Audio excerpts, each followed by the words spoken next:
Hello and welcome back to another guide of Syken plays for XCOM 2. This is how to manipulate and predict AI behavior, part 2.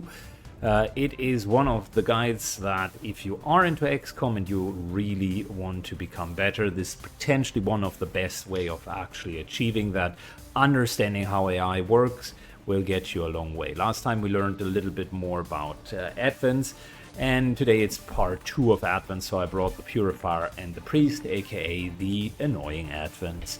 So both of them follow the same logic.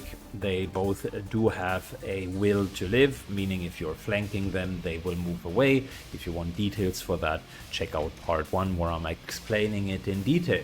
Let's look at both of the classes individually. So the Advent Purifier is an interesting case because they do have an on-death effect, similar to the Priest, but we're coming to that in a second. So, Advent Purifier's on-death effect is depending on the level of Purifier. So there's Purifier, Advanced Purifier, and Elite Purifier.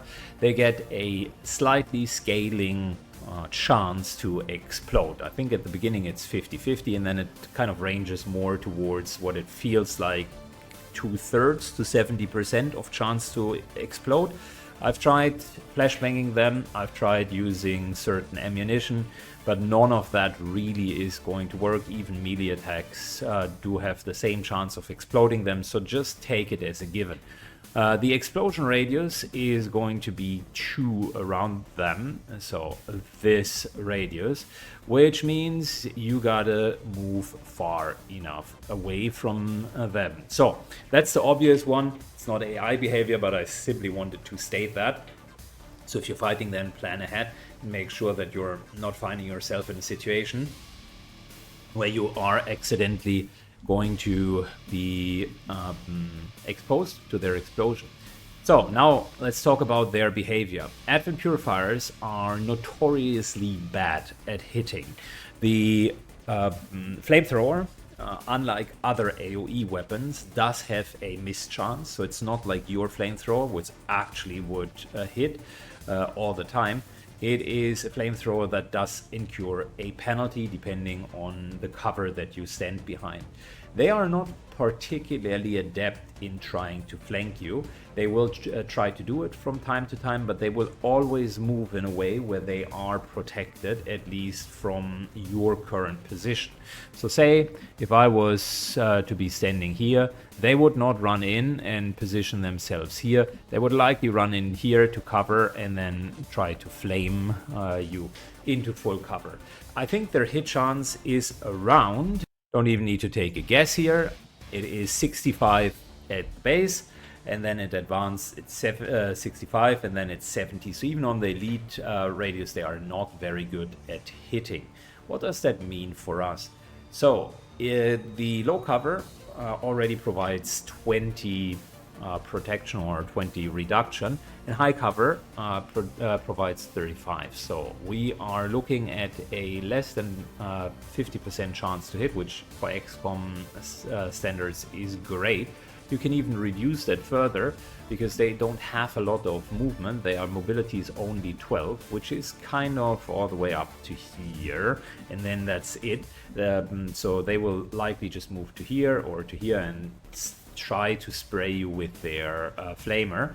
So if you are giving someone a 8 protocol, then their hit chance is going down even further. So full cover plus 8 protocol, say if I was to put myself here and then put some 8 protocol on myself, their chance would be minuscular to actually hit me.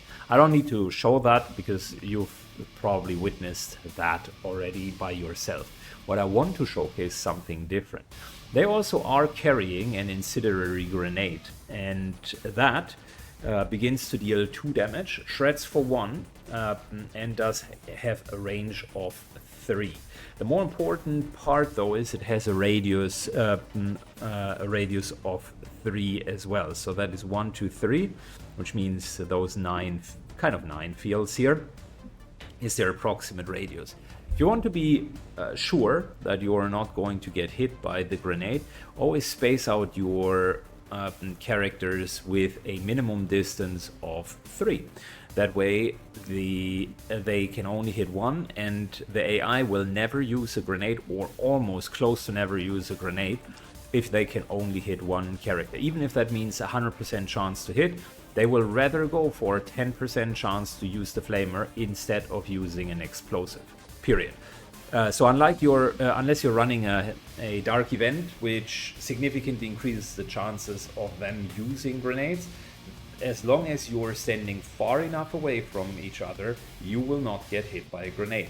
The opposite is true though. If you're standing together, clumped up, you will get hit by grenades. So one thing that you could do if you are finding yourself in those situations is, if you're running hazmat vests, for instance, which make you immune to the burning portion, and you don't care about the 2 damage and the little bit of shredding, what you could do is you could position characters close to each other. Another option is you have a Templar or a Psi operative with Fortress, then you can position them right next to each other and basically bait out the grenade and waste their turn. So I'm going to showcase that by positioning these 2 characters together, and we will need to get a little bit closer. So say we're positioning ourselves down here next to each other, and my prediction is he will move up. He will still stay in cover, so very likely over here or here, because it's stupid, it will take half cover, and then you will see a grenade. So that's prediction number 1. Moving on to the Priest, on the other hand.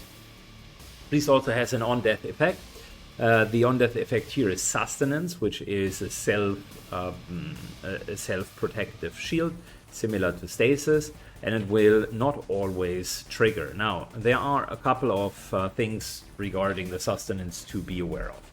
So, for starters, sustenance increases in the likelihood of happening at the later levels, and there is no way to really circumvent that either. I've tried flashbangs, I've tried incendiary rounds.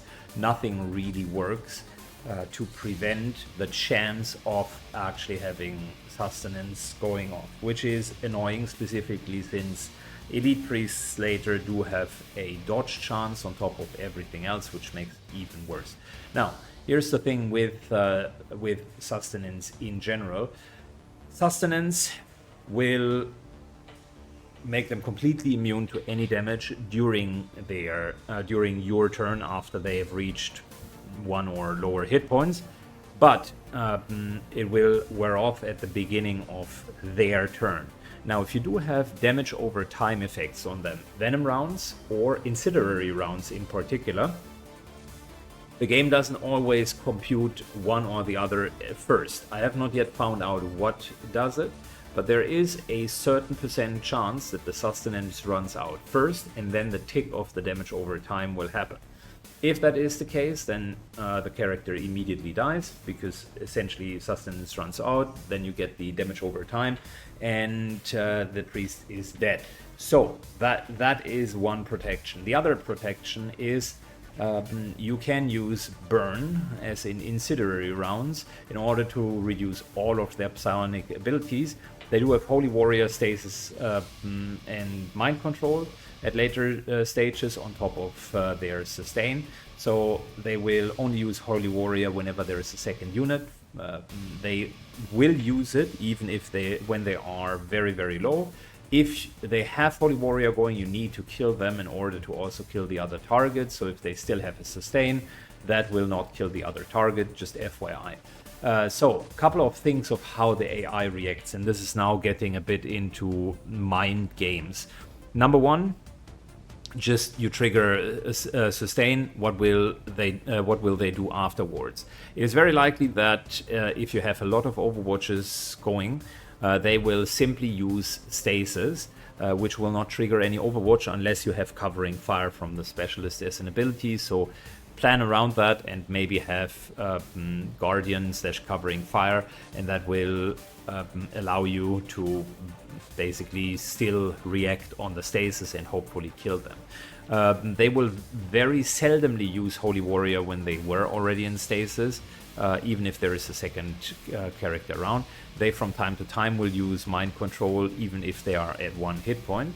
So they will likely use a psionic ability once they are out of stasis. However, if they are out of their sustain and they are burning and they can't use it, they will not run away. They will typically stay right where they are and start fighting at typically a character that is out of cover. So just keep that in mind. There's a high likelihood that you will take damage if you're just leaving them unchecked. One way of counteracting that, it's a wasteful way, but you can still do it, is simply put a Mimic Beacon down. If they come out of stasis, they are still forced to do that, even if they are burning.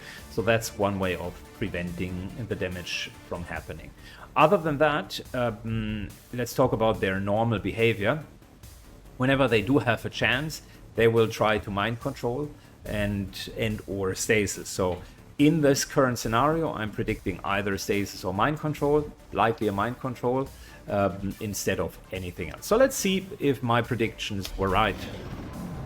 Put my money where my mouth where my money's at, and my money where my mouth is at.